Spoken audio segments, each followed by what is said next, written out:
आज का जो शीर्षक है वो है विजय की कहानियां, victory in the valleys of life. मतलब जो आप खाड़ी वाला जीवन देखते हैं जहां दो पहाड़ हैं और बीच में एक खाई जैसा, उसको खाड़ी बोलते हैं। कुछ में पानी होता है, कुछ सूखी होती है, कुछ में फूल पत्ते उगाते हैं। मगर जीवन के अंदर भी कई बार इस प्रकार की समस्याएं आती हैं जब आप एक खाड़ी का सामना करते हैं। वो जो क्या कहते हैं वैली है, उस वैली के अंदर आपको कैसे ओवरकम करके, कैसे जीत को प्राप्त करके जाना है। हम पिछले दिनों में कुछ बातों को सीख रहे थे और आप लोगों को लग रहा होगा कि मैं शायद पिछला कुछ रिपीट नहीं करूंगा, मगर मैं पिछला बहुत जल्दी रिपीट करने वाला हूं। तो मैं चाहता हूं कि वॉलेंटरली हम जल्दी से टाइम को मैनेज करते हुए फास्ट, क्योंकि मैं भी अब टाइम को बहुत फास्ट मैनेज करना चाहता हूं। तो हम कुछ लोगों से सुनेंगे कि पिछले हफ्ते हमने क्या सीखा और उससे पिछले हफ्ते हमने क्या सीखा, और आज हम जो सीखने जा रहे हैं वो भी बहुत इंपॉर्टेंट है, क्योंकि ये कनेक्टिविटी है, ये जुड़ा हुआ है एक दूसरे के साथ में। यस, हमने अनुशासन के बारे में सीखा, डिसिप्लिन के बारे में सीखा। उससे पिछली बार हमने क्या सीखा था? स्पिरिचुअल डिसिप्लिन के बारे में सीखा था कि हम क्या देखते हैं, क्या सुनते हैं। फिर हमने इस बार देखा अनुशासन के बारे में, हम अनुशासन किससे बोलते हैं और वो अनुशासन क्या कर सकता है मेरे और आपके जीवन में। मैंने एक लाइन बोली थी पिछले सप्ताह भी, अनुशासन के लिए हमें पढ़े लिखे या अनपढ़ इस कैटेगरी की जरूरत नहीं है। उसके लिए हमको केवल अपने आप को अनुशासित करना है। एक किसान को कौन बोलता है आप अनुशासन कीजिए, सुबह उठिए और अपने खेत में रेगुलर जाइए और पानी डालिए? कौन बोलता है? वो उसका दिनचर्या, उसने उसको अपना एक अनुशासन बना लिया है। एक किसान से मेरी बात हो रही थी, तो वो किसी रिश्तेदार के यहाँ पर थे, तो उन्होंने बोला कि आज मैं बहुत टेंशन में। मैंने क्यों? कहते मैं सुबह रोज 4-5 बजे उठ के खेत जाता हूँ और अपने खेत को देखता हूँ और उसमें पानी छोड़ता हूँ, फिर उसके बाद मैं 7-8 बजे घर आता हूँ, फिर ब्रेकफास्ट करता हूँ, फिर दोबारा जाता हूँ खेत में। तो मैंने कहा आज कैसे होगा? कहते आज जिसके ऊपर जिम्मेदारी दी है वो व्यक्ति उठ गया तो मेरा भला है, नहीं उठा तो मेरा नुकसान है। तो कहने का तात्पर्य क्या है कि जब व्यक्ति कोई भी हो, उसका अपना एक अनुशासन जरूरी है, मगर आप बिना अनुशासन के कहीं पर भी ग्रोथ को नहीं देख सकते। अगर एक किसान, अगर वो अनुशासित नहीं होगा, अपनी खेतों की पैदावार को बढ़ते हुए देख सकता है? नहीं देख सकता। वो सोचेगा कि आज चलो मैं 4 बजे उठ गया, 2-4 दिन के बाद मैं 10 बजे जाऊंगा, फिर मैं 12 बजे जाऊंगा। क्या वो खेत कभी भी उसको फसल देगा? उसे एक अनुशासन निर्धारित करना ही पड़ेगा कि मुझे भाई इससे फसल चाहिए तो मुझे हर दिन सुबह उठ के जाना पड़ेगा। उसने उसके लिए कोई बड़ी पीएचडी नहीं की, उसने उसके लिए कोई बहुत बड़ी क्या कहते हैं स्टडीज नहीं की। वो एक अनुशासन है जिसकी अनुशासन के रहने से उसको ग्रोथ मिलती है, उसको सहायता मिलती है। आमीन, हालेलुया। तो लास्ट वीक में हम यही बातों को सीख रहे थे कि आपका अनुशासन आपको एक बढ़ोतरी की ओर लेके जाता है, ग्रोथ की ओर लेके जाता है। आपका परिवार, आप खुद स्वयं जिस भी चीजों में आप अपने आप को अनुशासित करते हैं, अनुशासन में रहते हैं, वचन के अंदर, प्रार्थना के अंदर, व्यक्तिगत परिवारों के अंदर, तो आपकी ग्रोथ को आप देख सकते हैं अनुशासित रहने से। हालेलुया। सेम इसी प्रकार से हम कुछ कहानियों को देखने जा रहे हैं मेरे प्रियो। और कहानी इस प्रकार से कि अगर हम उत्पत्ति उसका 50 का 20 अध्याय 20वें वचन को पढ़ेंगे तो वहां से हमें सारी बातें समझ में आने लगेंगी। थोड़ा सा हम पढ़ेंगे। एक ये यूसुफ के बारे में कहानी है जी।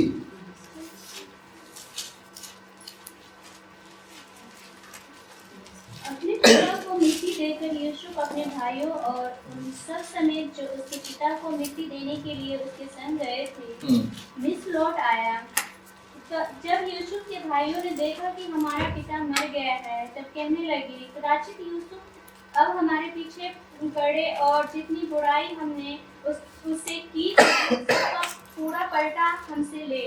इसलिए उन्होंने यूसुफ के पास यह कहला भेजा, तेरे पिता ने मरने से पहले हमें यह आज्ञा दी थी, तुम लोग यूसुफ से इस प्रकार कहना कि हम विनती करते हैं कि तू अपने भाइयों के अपराध और पाप को क्षमा कर।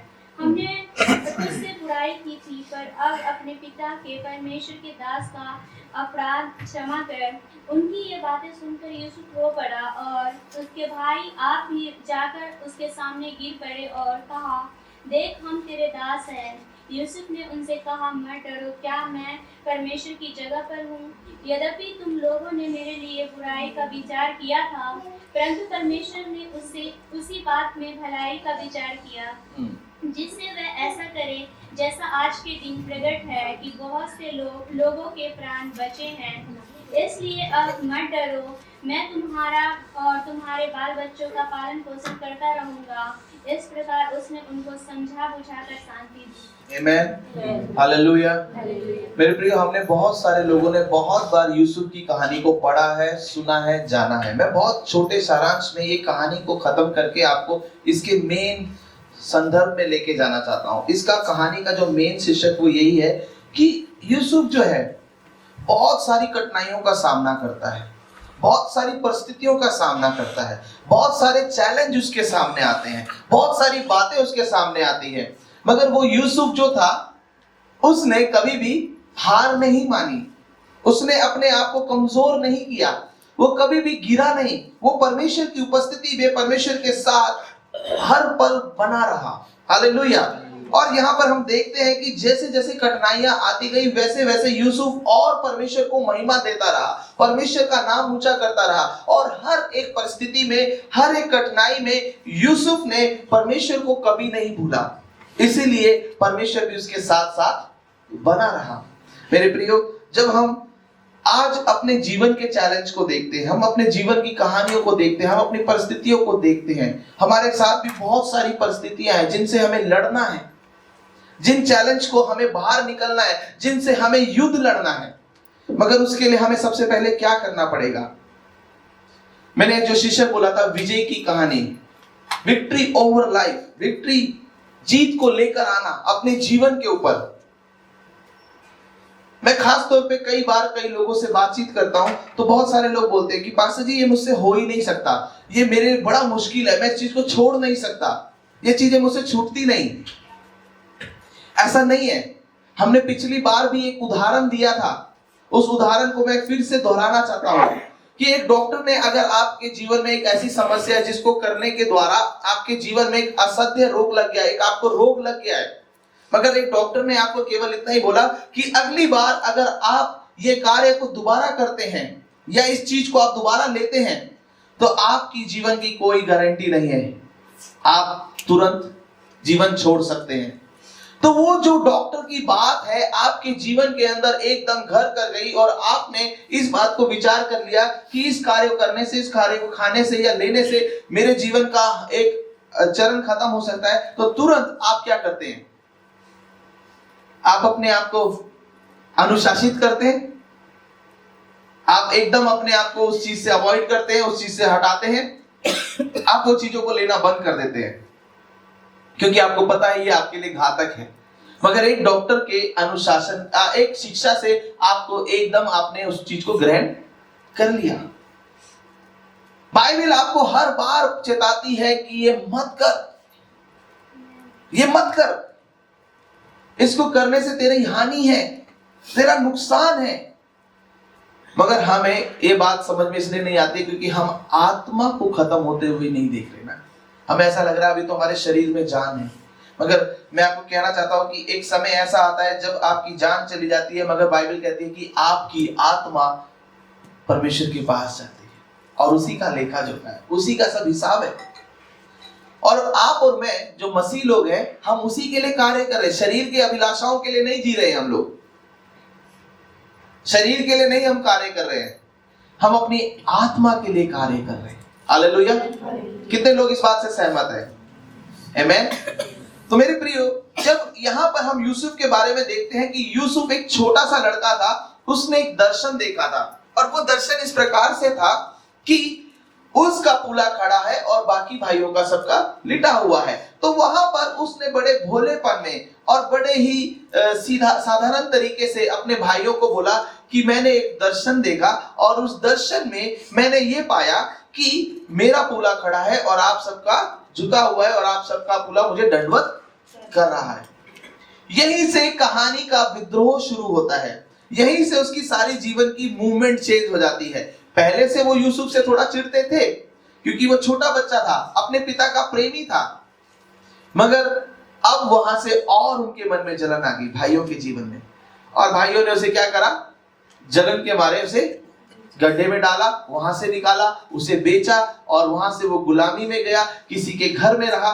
वहां पर वो क्या रहा, आराम से नहीं रहा, वहां वो एक नौकर की तरह रहता था, मगर परमेश्वर के साथ वफादार था, परमेश्वर के साथ ईमानदार था, परमेश्वर से प्रेम करने वाला था, परमेश्वर उसे उस घर में भी बढ़ाता चला गया। मगर परीक्षा ने उसका पीछा वहां नहीं छोड़ा, कठिनाइयों ने शिक्षा वहां नहीं छोड़ा, वहां पर भी कठिनाइयों में उसके ऊपर एक बड़ी परीक्षा आई, और उस परीक्षा में भी उसने यही बात को कहा कि मैं परमेश्वर के विरोध में नहीं जा सकता। आमेन। और वो वहां से भागा, और जब वो वहां से भागा तो वहां से वो फिर कहां दोबारा चला गया, कारागार में चला गया, वो बंदी गृह में गया, एक कैदी के जीवन को जीने लगा। मगर उस कैदी के जीवन में रहते हुए भी उसने वहां पर भी अपने जीवन को बदलाव नहीं किया, परमेश्वर को कोसा नहीं, परमेश्वर के प्रति बुराई नहीं की, निंदा नहीं की, परमेश्वर के खिलाफ नहीं गया। वहां पर भी वो अपनी प्रार्थना के दिनचर्या में रहता था। इसीलिए जब वो प्रार्थना करता था, सोता था, परमेश्वर के साथ एक संबंध में रहता था, रिश्ते में बना हुआ था, तो परमेश्वर से वहां पर भी दर्शन में बातचीत करता था। आमीन। और इसीलिए जब वो वहां पर भी परमेश्वर के साथ एक दर्शन में था, दर्शन में बातचीत करता था, तो मेरे प्रियो वहां पर क्या होता है, आसपास के लोग, कैदी भी जानने लगे, दरोगा भी जानने लगे कि ये यूसुफ है जिसको परमेश्वर दर्शन में बात करता है। हालेलुया। और एक दिन वहां पर समय आता है राजा के पास, राजा ने एक स्वप्न को देखा, दर्शन को देखा, जिसे कोई नहीं समझा पाया, मगर यूसुफ जो था, जब यूसुफ के पास ये बात आई तो यूसुफ ने कहा मैं कर सकता हूं, और यूसुफ ने प्रार्थना की और उस दर्शन को दोबारा से देखा, और उसने राजा को दर्शन भी बताया और दर्शन का रहस्य भी बताया। हालेलुया। वहां से वो राजा की नजर में आ गया। ये व्यक्ति कहां है सर? ये तो आपकी जेल में है। जेल में क्या कर रहा है इतना अच्छा व्यक्ति? बस किसी कारण से ये फंसाया गया है। अब सोचिए कि एक राजा को जब ये पता लगे कि ये व्यभिचार करते हुए पकड़ा गया और उसी कारण से इसको जेल में डाला गया, तो राजा क्या बोलेगा, ऐसे व्यक्ति को मैं अपने साथ रखूंगा? नहीं, क्योंकि राजा भी जानता था ये फंसाया गया हुआ है, क्योंकि इसके साथ इसका परमेश्वर है। हालेलुया। मेरे प्रियो, जब परमेश्वर आपके साथ होता है तो आपको अपनी सफाई देने की जरूरत नहीं है, परमेश्वर खुद आपके लिए एक न्याय का काम करता है। हालेलुया। कई बार गलती में हम गलती और कर जाते हैं, जब हम फंस जाते हैं, जब हमारी चीजें सामने आ जाती है, तो हम और सफाई देने के चक्कर में और हो जाते हैं। आपको प्रभु पे भरोसा रखना चाहिए, प्रभु पे निर्भर होना चाहिए कि मेरा प्रभु मेरे लिए सब कुछ भला करेगा। आमीन। तो यहाँ पर यूसुफ की जो आगे की कहानी है वो इस प्रकार से है कि वो उस राजा का मंत्री बनाया जाता है, और एक समय आता है कि यूसुफ अपनी बुद्धिमानी के द्वारा, जैसे कि अभी हम वचन को पढ़ रहे थे, जैसे जैसे हम बढ़ते जाएंगे और हम आपके वचन के बुद्धिमानी में बढ़ते चले जाएंगे। अभी हमने घोषणा में पढ़ा था ये वचन, यस। तो वही बात है कि यूसुफ जैसे जैसे बढ़ रहा था वो बुद्धिमान था, परमेश्वर ने उसे बुद्धि दी कि एक देश में अकाल आने वाला है, और इस समय पर यूसुफ आपको अपने देश को कैसे बचाना है। तो यूसुफ ने अभी से, अकाल बहुत बाद आएगा, मगर अभी से उसने क्या करा, एक संग्रह बनाया, एक मतलब कोठरा बनाया, जिसे हम स्टोर रूम बोल सकते हैं, बहुत बड़ा गोडाउन बोल सकते हैं, और वहां पर वो धीरे धीरे सारा अनाज इकट्ठा करने लगा। और एक समय ऐसा आया कि जब सब देशों में अकाल था, मगर जिस देश में यूसुफ था, जिस देश के प्रधानमंत्री यूसुफ थे, वहां पर किसी भी प्रकार की कोई समस्या नहीं थी, क्योंकि यहोवा परमेश्वर ने यूसुफ को पहले से ही इस बात के लिए नियुक्त किया था, आगाह किया था कि आपको कैसे इस काम को करना है। मेरे प्रियो, अभी हम ये सोच रहे हैं कि यहाँ पर कहानी कहां पर है जहां पर हम इन बातों को देख सकते हैं। मैं आपको छोटे सारांश में सारी बातों को इसलिए समझाना चाह रहा हूं कि सबसे पहले आपका विश्वास जो है वो आपके परमेश्वर के साथ अडिग होना बहुत ही जरूरी है, क्योंकि यदि आप अपने शत्रु को खत्म करना चाहते हैं, मारना चाहते हैं, वो शत्रु कौन है? बाइबल क्या कहती है? हमारा शत्रु कौन है? पड़ोसी, रिश्तेदार, बोलना नहीं चाहता, बीवी।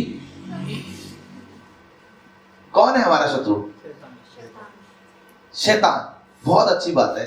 मेरा बेटा भी एक दिन ऐसे ही बोल रहा था, शैतान। तो मैंने मेरे बेटे को बोला, बेटा शैतान दिखता कैसा है, मुझे आज दिखाओ। तो वो चुप हो गया, क्योंकि जो हम घर में बोलते हैं शैतान शैतान शैतान, शैतान है कौन? शत्रु है कौन? क्या मैंने और आपने उसको देखा है? कौन लोग कहते हैं कि आलस्य मेरा मित्र है? Laziness is my friend. कोई कह सकता है इसको? आलस्य क्या है आपका? बोलिए जोर से। क्या है आपका? क्रोध आपका क्या है? दोस्त है। झूठ आपका कौन है? बुरी बातें, गाली गलौज क्या है आपकी? निंदा करना क्या है आपकी? बोलिए ना। क्या आप इन चीजों से प्रेम करते हैं? क्या इनको आपने अपना साथी बनाया हुआ है? बुरा सुनना अच्छी बात है या शत्रु है ये भी?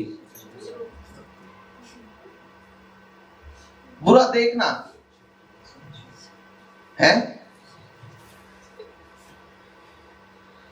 यूसुफ ने अपने सामने बहुत बुरा देखा, मगर बाइबल कहती है कि वो क्या करता है?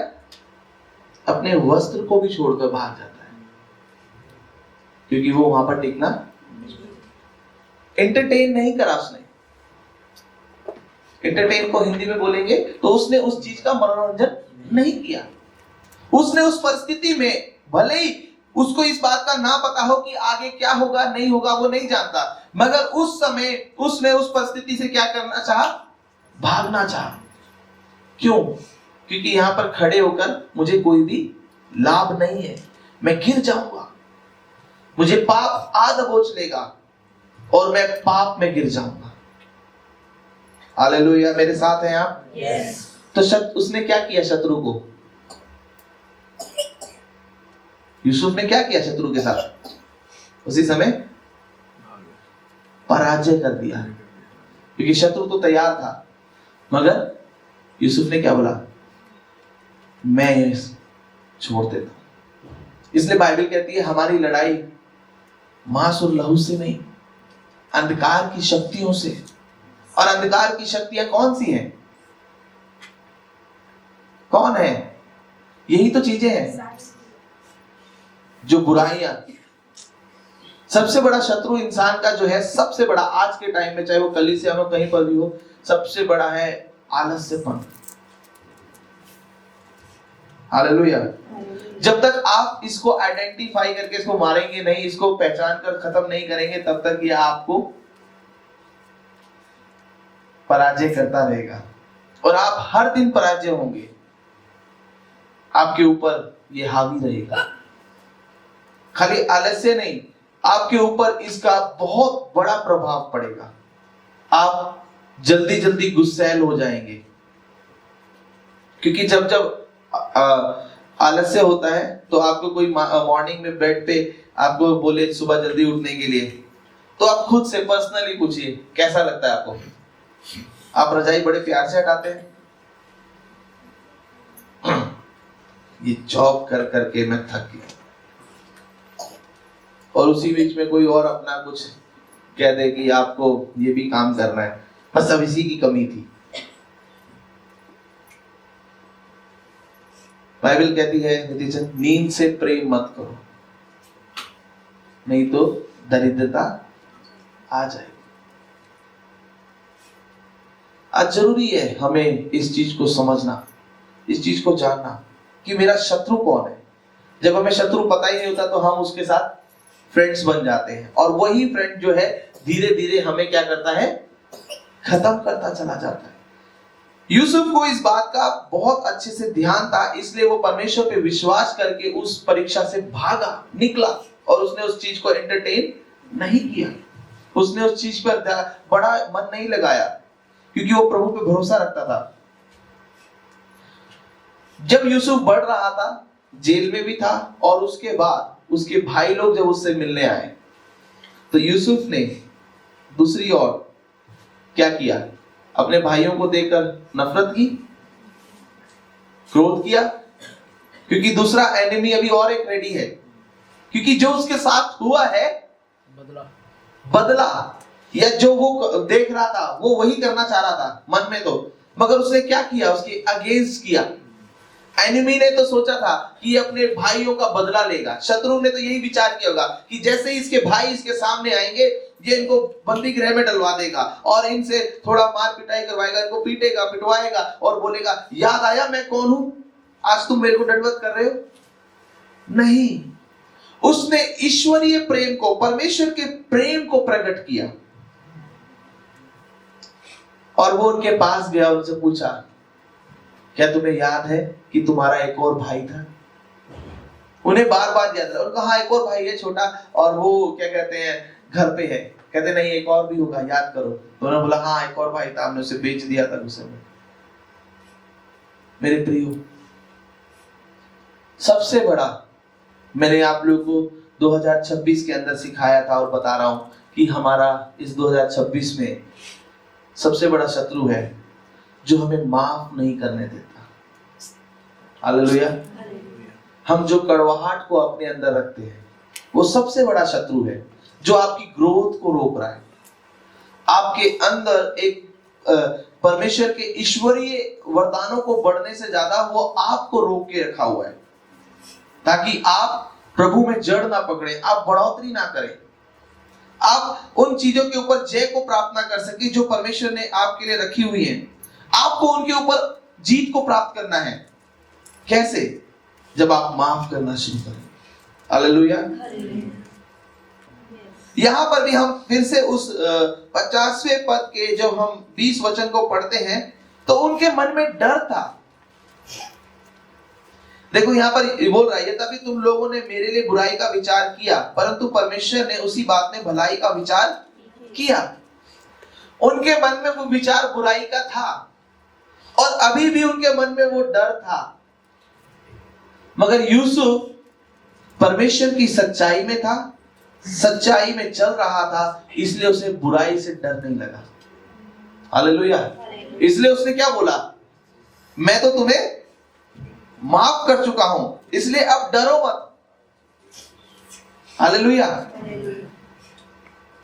सबसे बड़ी बात जो है, आज हमें जीत प्राप्त करनी है। हमारे पास सबसे बड़ा कठिन होता है, क्या होता है? पास्टर जी माफ नहीं कर सकता मैं।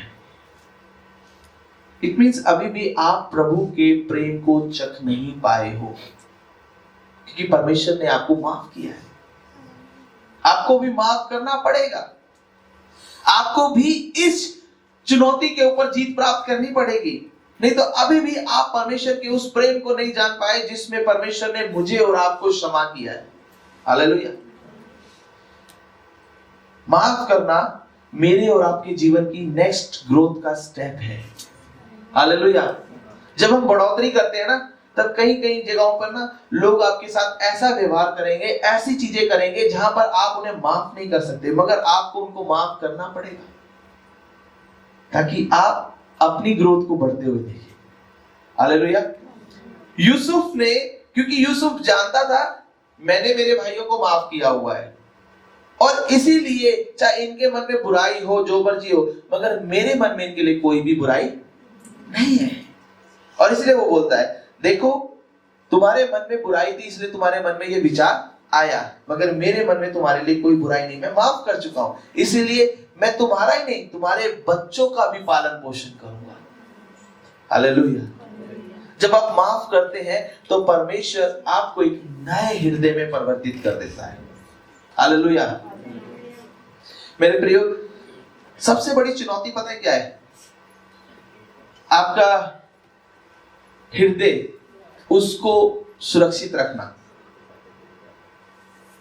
वचन कहता है, इसलिए अपने हृदय को वचनों से सुरक्षित रख, ताकि कोई भी पाप ना कर सके। आपके मन में जब वचन नहीं होते तो आप ऑटोमेटिकली गिरने लगते हैं पाप की ओर। क्यों? क्योंकि बुराई जो है कहां से आती है? जब आप परमेश्वर की उपस्थिति में नहीं होते, जब आप परमेश्वर के वचन में नहीं होते, शैतान ताकता रहता है कि ये कब कौन से टाइम पर खाली बैठा है, कौन से टाइम पर ये संसारिक बातों में लगा हुआ है, कौन सी चीजों में ये उलझ रहा है, तब शत्रु एंटर करता है। अगर आप डिसिप्लिन्ड हैं, आप वचन से भरे हुए हैं, प्रार्थना में बने हुए हैं, डे नाइट आप प्रार्थना में चल रहे हैं, शत्रु कोशिश तो करेगा, बहुत बार कोशिश करेगा, मगर उसे एंटर नहीं मिलेगा। हालेलुया। क्योंकि वचन ने आपको घेरा हुआ है। हालेलुया। वचन ने आपको चारों तरफ से जकड़ा हुआ है, वचन से आप भरे हुए हैं। अभी हम घोषणा में क्या पढ़ रहे थे, जब हम आपके वचन से भरे रहते हैं तो हम पाप में नहीं जाते।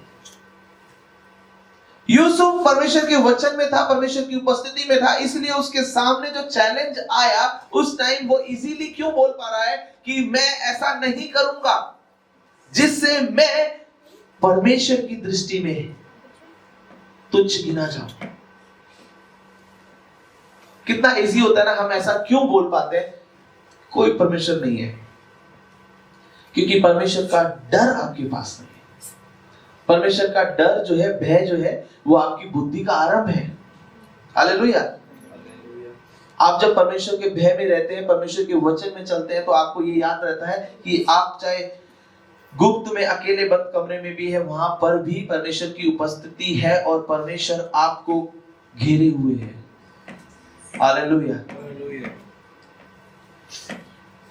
व्यक्तिगत जीवन में आप जब एक संघर्ष में जा रहे होते हैं, आप लोग कई बार इस बात को बार बार कहते हैं, पास्टर जी मेरा दुख है। मैं वचन को देख के कहना चाहता हूं कि वचन में ऐसे ऐसे लोगों ने ऐसी यात्राएं की, उनके दुखों को जब हम पढ़ते हैं, उनके दुखों को जब हम देखते हैं, तो कई बार मैं खुद सोचता हूं कि परमेश्वर जी कैसे आपके वचन में बने हुए थे। क्योंकि उसके पीछे की एक राज्य है, रहस्य है, वो है एक अच्छा और एक परिपक्व विश्वास, स्ट्रॉन्ग विश्वास होना बहुत ही जरूरी है।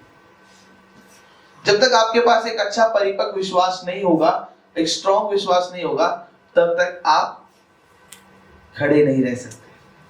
हालेलुया। अब ये परिपक्व और अच्छा स्ट्रॉन्ग विश्वास क्या होता है? विश्वास तो विश्वास होता है। इसलिए जब हम छोटे थे तो छोटों की तरह बात करते थे, मगर अब मैं समझदार हो गया हूं, सियाना हो गया हूं, तो आपका विश्वास भी क्या, मैच्योर हो रहा है। हालेलुया। आपका विश्वास भी ग्रोथ करता है, वो भी बढ़ता है। आप जब छोटे थे, छोटी बात करते थे, छोटे तरीके से रहते थे, बट आप जब प्रभु में मजबूत होते जाते हैं, बढ़ते जाते हैं, आपका विश्वास भी उसी रीति से ग्रो करता चला जाता है, बढ़ता चला जाता है। हालेलुया। और उस विश्वास में आप एक जर्नी करते हैं। हालेलुया। आपने देखा कि जब आप छोटे थे तो छोटे में परमेश्वर ने आपके विश्वास के योग्य अनुसार आपके साथ वो सब कार्य किए। हालेलुया। और जब आप बड़े हो गए तो वो परमेश्वर फिर भी आपके साथ बना है, क्योंकि आपका विश्वास अब प्रभु के साथ और यात्रा कर रहा है, जर्नी कर रहा है, बढ़ रहा है वो। इसलिए दाऊद का एग्जांपल बहुत इजीली हम ले सकते हैं। दाऊद जब छोटा था तो वो जब छोटे में जा रहा था, तो वो छोटे से अपने आप को परमेश्वर के साथ बनाए हुआ था। उसे याद था कि परमेश्वर उसके जीवन में क्या क्या भलाइयों को करता है। इसलिए भजन संहिता में लिखता है, तेरी करुणा और भलाई सदा मेरे साथ साथ बनी रहेगी। क्योंकि वो छोटे से उन बातों को देखता आ रहा है कि परमेश्वर कितना विश्वास योग्य था, परमेश्वर ने मेरे साथ क्या क्या भलाइयां की हैं। इसलिए यूसुफ भी जब एक छोटा लड़का था, वो गुलामी में बेचा गया था, मगर जब वो प्रधानमंत्री बना तो वो छोटा बच्चा, वो एक बड़ा हो चुका था। हालेलुया। मगर वो परमेश्वर की उन सारी बातों को याद करता था, क्योंकि उसके पास परमेश्वर का विश्वास था। वो जानता था कि जब मैं गड्ढे में था, उस गड्ढे से भी परमेश्वर ने मुझे बाहर निकालकर इस राज्य तक लेकर आया है। वो परमेश्वर है, हर एक परिस्थिति में मेरे साथ खड़ा परमेश्वर है, जिसने मुझे ये जीत दिलाने में मेरी सहायता की। एक वचन को हम जल्दी से और पढ़ेंगे मेरे प्रियो, रोमियो 5:5। और आशा से जो नहीं होती, क्योंकि पवित्र पवित्र आत्मा जो हमें दिया गया है उसके द्वारा परमेश्वर का प्रेम हमारे मन में डाला गया है। यस, रोमियो 5:5 ना, एक बार और पढ़ेंगे प्लीज। और आशा से लज्जा नहीं होती, आशा से लज्जा नहीं होती, क्योंकि पवित्र आत्मा जो हमें दिया गया है जी। उसके द्वारा परमेश्वर का प्रेम हमारे मन में डाला गया है। किसका प्रेम डाला गया है? परमेश्वर का। मेरे प्रियो, जब हम उस पर विश्वास करते हैं प्रभु पर, और पवित्र आत्मा हमारी सहायता करता है जो हमें प्रेम से भरता है। हालेलुया। अभी हम आराधना में यही गीत तो गा रहे थे, आत्मा उंडेल दे। आत्मा तो उंडेला हुआ है उसने, हमें उस आत्मा को ग्रहण करना है, रिसीव करना है कि वो आत्मा मुझ में है। हालेलुया। आपके अंदर क्या कई प्रकार की आत्माएं हैं? क्रोध की, झूठ की, इसकी उसकी नहीं, वो स्वभाव है, आपने उनको धारण किया हुआ है। झूठ का स्वभाव, क्रोध का स्वभाव, वो स्वभाव को जो आपको जैसा समय जिस तरीके से लगता है, जैसे अगर बच्चे ने कुछ चीज तोड़ दी तो एकदम क्रोध आ गया, गुस्से में हम कुछ कर देते हैं। जैसे हम किसी अपने से बड़े के साथ बैठे हैं तो उसने बोला मैंने आपको वहां ऐसे देखा था, तो हम कहते मैं कैसे बचूं। अच्छा आपने मुझे वहां देखा था, ओह वो तो मैं कुछ काम से वहां पे था। मतलब हम एकदम अपने को बचने के लिए झूठ का एकदम सहारा लेते हैं। हमने किसी की चीजों को देखा, हमें एकदम लालच आ गया, ओह ये तो मेरे पास भी होना चाहिए। एक स्वभाव है। इन स्वभावों को हम कैसे बदल सकते हैं, कैसे परिवर्तित कर सकते हैं, किसके द्वारा बदल सकते हैं? रोमियो के 5:5 वचन में आपको उत्तर मिल रहा है। कैसे बदल सकते हैं हम? पढ़िए दोबारा से। और आशा से लज्जा नहीं होती, क्योंकि पवित्र आत्मा जो हमें दिया गया है उसके द्वारा परमेश्वर का प्रेम हमारे मन में डाला गया है। एग्जैक्टली। जब आपके पास पवित्र आत्मा आएगा, और पवित्र आत्मा है जिनके पास, और जो पवित्र आत्मा के साथ चल रहे हैं, तो आपके अंदर परमेश्वर ने वो प्रेम का आत्मा भी डाला है साथ में। यूसुफ के पास प्रेम का आत्मा बाद में नहीं आया। जब उसने अपने भाइयों को देखा तो पवित्र आत्मा उसके अंदर से वो प्रेम में बदल गया। वो क्रोध में नहीं बदला, वो ईर्ष्या की भावना में नहीं बदला, वो बदला लेने की भावना से नहीं बदला, मगर पवित्र आत्मा ने क्या बोला, ये तेरे भाई हैं, इन्हें क्षमा कर। आपके पास जब पवित्र आत्मा होगा मेरे प्रियो, जब आप पवित्र आत्मा की उपस्थिति में होंगे, तो पवित्र आत्मा आपको बदलेगा। पवित्र आत्मा आपके स्वभाव को बदलेगा। पवित्र आत्मा आपके हर एक उस स्वभाव को बदलेगा जो परमेश्वर की ओर से डाला गया है। हालेलुया।